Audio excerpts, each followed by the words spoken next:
So today we're going to be making Obi-Wan Kenobi's Padawan lightsaber. So buckle up, 'cause this is going to be a little long.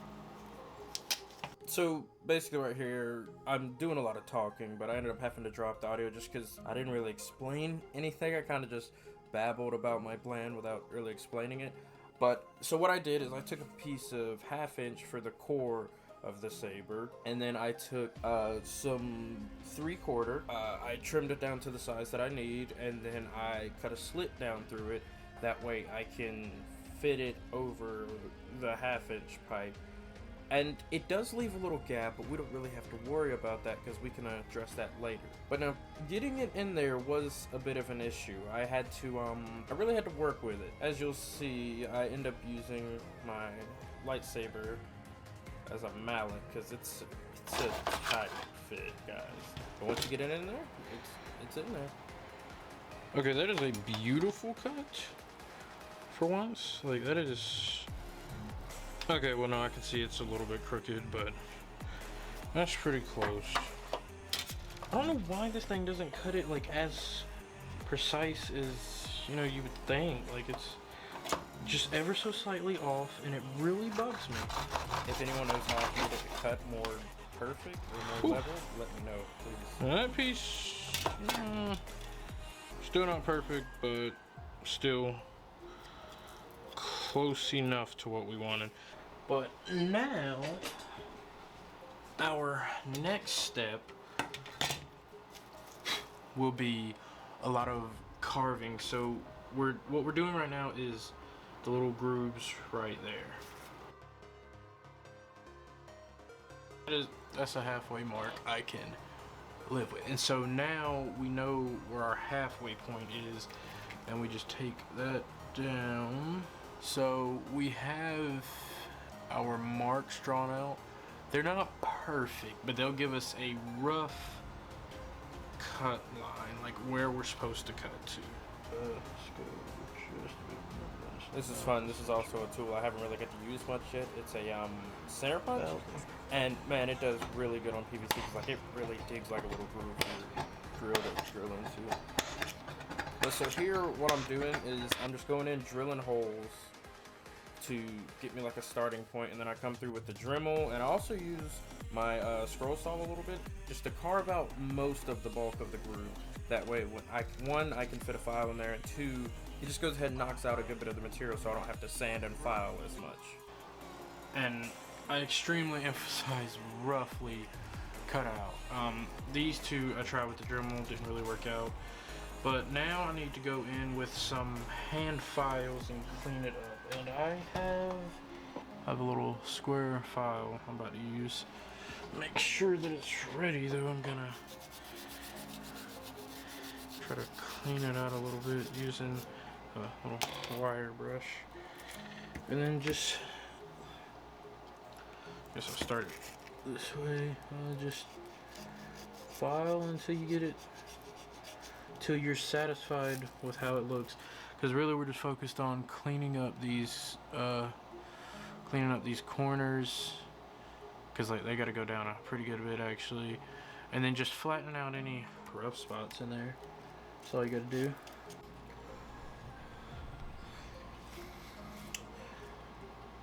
So I got some of the little grooves carved. I went ahead and did these off camera, but I'm gonna do these this last little chunk right here. I got two little slots to file out. I'm gonna do those right now on camera though. I don't know how much of it you'll get to see, simply because I kind of get sidetracked when I get really into it. But I'm not sure if that's what these are for, but I'd use them to clean out my files. I'm not sure if that is what they're for, but that's what I use them for. Seems to work, so hey, why not? And so right now I'm just carving out these last two little slots, getting them to look more or less like these guys. And then I got some outside sanding to do, and just, here we go. So basically, yeah, I took a good amount of time on this part just because I wanted it to look as best as I could get it. And as you see, I do come back with the Dremel to help open those up a little bit more. The Dremel will work. I was just impatient and used a scroll saw. Two things, don't ever do what I just did. Make sure you wear your eye protection. I just got impatient for a brief second. Try not to do that yourself. Yeah, I just wanted to remove some of the material to make a little bit of the filing easier. And just more filing, man. Just keep it going until you get it where you want it to be. But I guess, you know, while I got this little bit of filler, what's your favorite Star Wars lightsaber? So, I got it all sanded down to 220. And this is where we're at. This is part of the grip. This is that section part of it.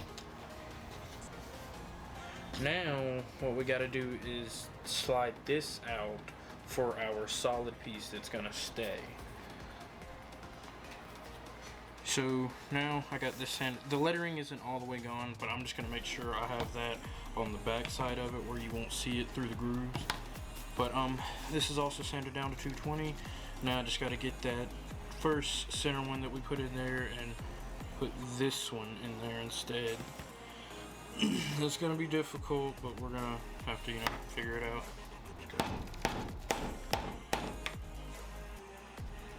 I basically just took we're a gonna mallet go. and took some thin wall 3/4 as a bit of a what would you call, like a, it's like a, I just took thin wall 3/4 and set it under the regular wall 3/4. That way when I would hammer it down, it would just slide straight through because there's less surface area on the inner diameter, so it was able to hammer it through like I wanted. Come on. Oh, that is tizzy yike, my guy.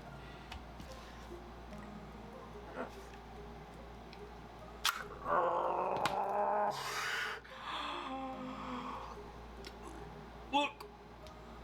I'm Spider-Man! Despite the tremendous comedy there, that hurt a lot. I mean, a lot. And surprisingly enough, it's not the first time that's happened. And I doubt it will be the last. So we got our little grip piece. Here was the inner core that we slid out of it to get it. I don't know what I'm going to use this for, but I'm definitely going to save this. Either for another Star Wars prop or something else entirely. I'm not sure, but it just looks too cool to get rid of. But anyways, we have little lines on the end because like now that we got this piece done the way we need it, now we just need to level it out and get it sanded down to what we want. There's a lot more power tools in this video, and they're not a necessity. Like, don't get me wrong, you can do this without them. I have before, but it never hurts to have it. So right here, I had to delete the audio because I had William Shakespeare playing in the background as a bit of motivation. But anyways, I went ahead and made the little like collar piece that goes around the grip section. I ended up doing it off camera simply because it's using the same kind of techniques we used before to get the grooves. It was just, I put it on a scrap piece, carved out the shape I wanted, took it off, cleaned that up, and then slid it on our actual hilt, filled in what little gaps needed to be, and then glued everything together, and then here we are. But next, I now have to bulk up each end of it. The top section needs a ring on it that is beveled, and the bottom needs like another collar piece that will then get beveled also. So we got these two pieces put on. Now we just got to come in and sand a bevel on each, or on the top side of each one, and then we can come back and clean up our little things later and all. Seam work is some of the last work we do, just because I don't want to do it right now. So right here, I literally just took Dremel, files, and some sandpaper. I sanded down most of it with the Dremel just to remove the bulk of it. But when I get it close to what I want, I come back with some sandpaper and some files to clean it up and make it look nice like I want it. So it's angled the way it needs to be. Now we need to do that down here at this end too. So that is, we're getting there. I mean, like, that is already significantly, like, okay, so here's my original take on all that. Like, whoop, that got broken. Then our new guy. Can you focus for me, please?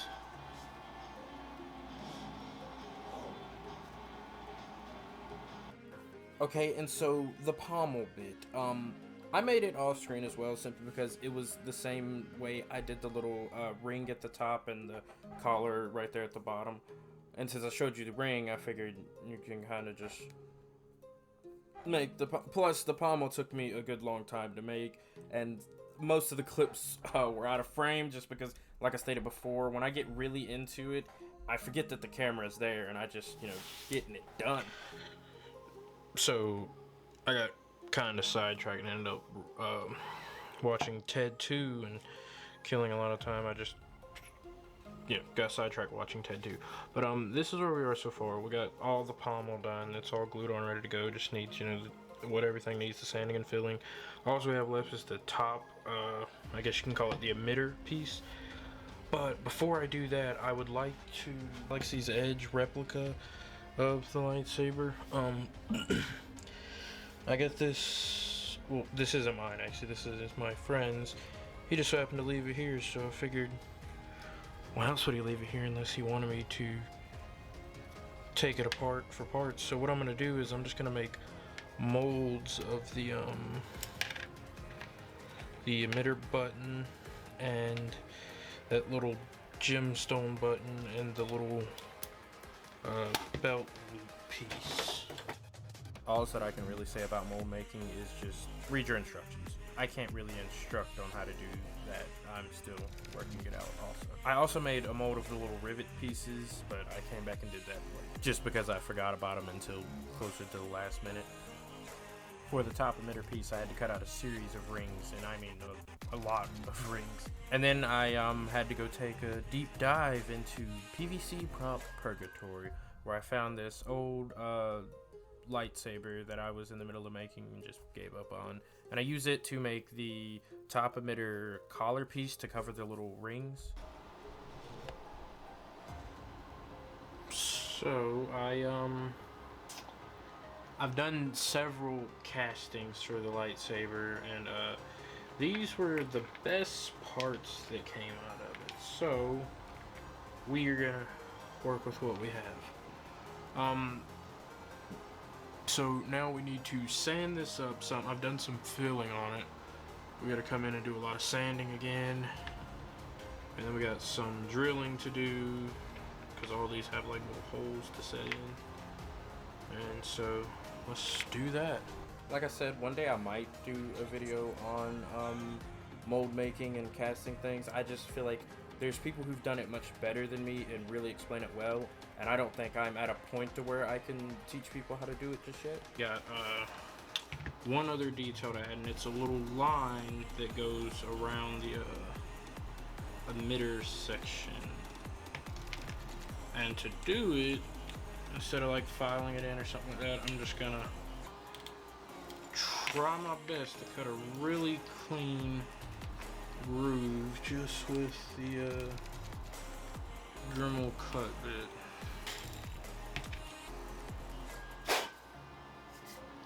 That is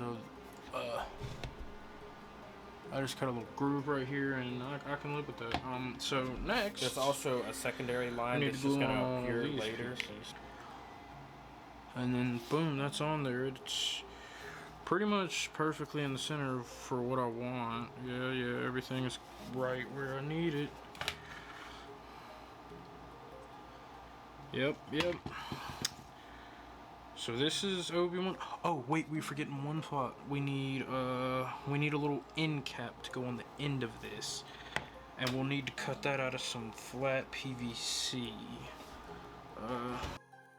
This is fun for me because the hole saw bits, I haven't really got to use those before. I think I used them once before, but it was interesting to try out a new tool. And it went really well. I just drilled out the size I needed, and then we come and glue it on, and boom, that's about all you can ask for. I do end up coming back and sanding out that hole to make it much bigger, Because you can't fit anything in that for like a tracking rod.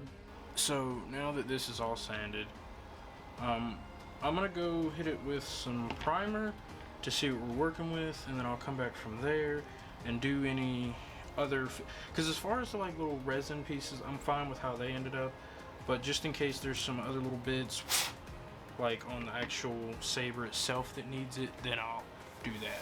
Unfortunately, we're going to have to bring it to an end here. That is all for part 1. So thanks for watching. Hope you guys enjoyed, and stay tuned for part 2, which is when we will paint the lightsaber itself.